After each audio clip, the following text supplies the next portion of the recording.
Hey y'all, welcome back to Charisse Says. I've been grateful for the opportunity to take you to the next level when it comes to investing and give you practical money solutions so that you can have the wealth that you want. This is the last episode of the season. I can't believe it. Yes!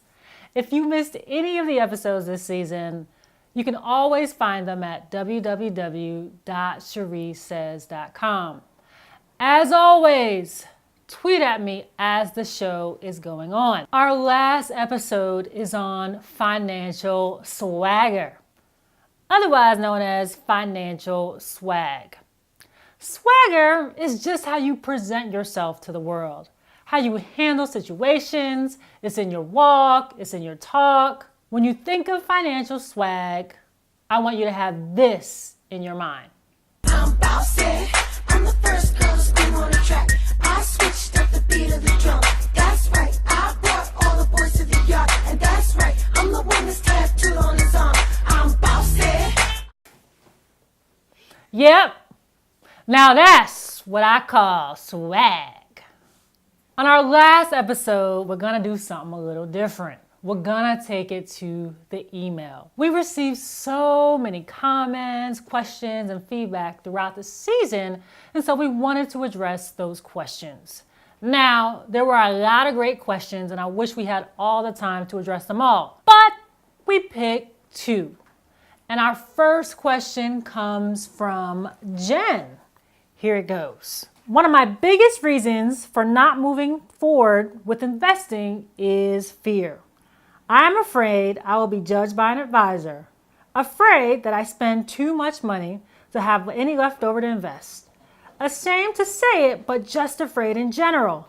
How do I deal with this? Jen, what a courageous question. Thanks for raising something so many of us deal with. When it comes to investing, fear is totally normal. Now, Jen, it's important to have a personal strategy. And here's a template that you can follow. Number one, believe that you are the money CEO.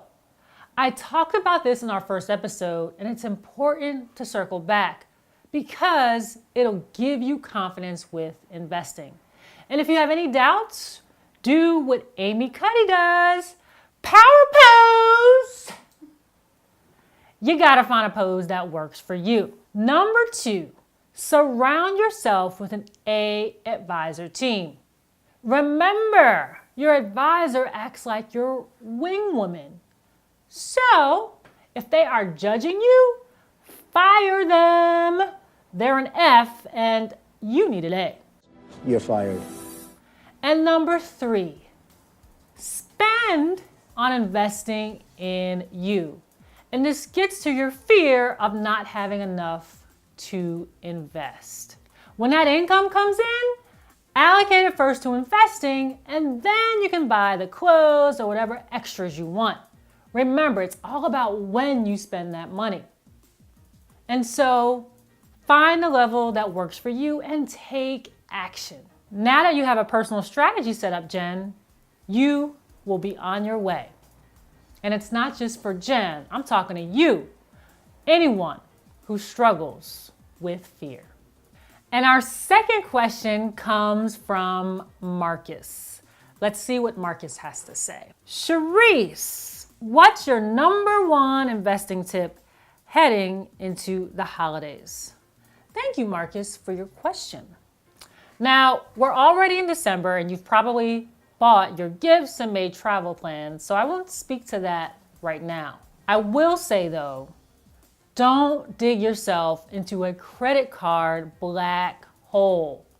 These can be so hard to climb yourself out of, and often they can take 6 months to a year to come out of. Now, my favorite investing tip for you right now is to spend at least 1 hour, just 1 hour or 60 minutes, that's 2 shows, and decide how much money you're going to invest in the next year.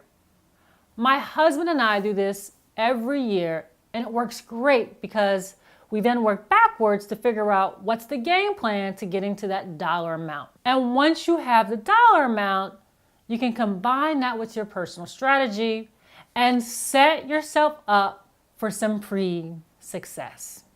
Now that we've answered the questions from Jen and Marcus, we've come to that point in the show. Now it's time to say goodbye to all of you. But guess what?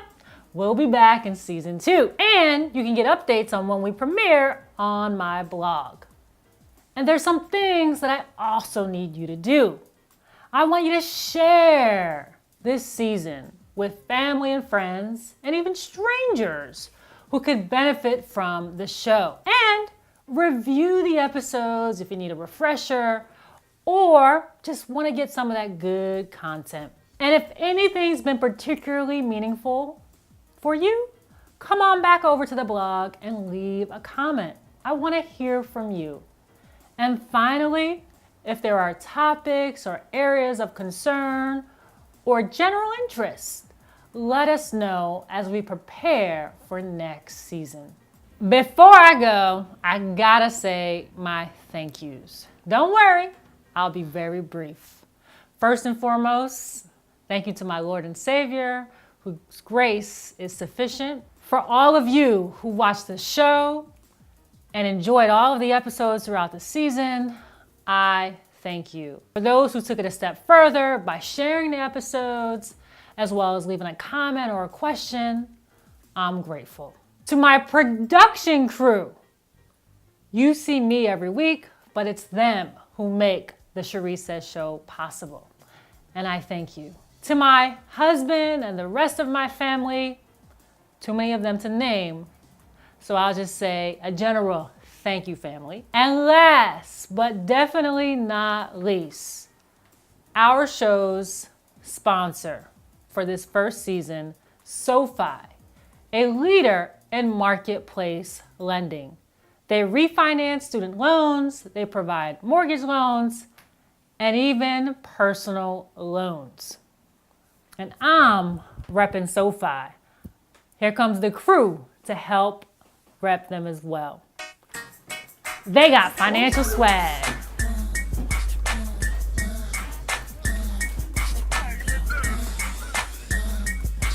Until next time, keep building the wealth.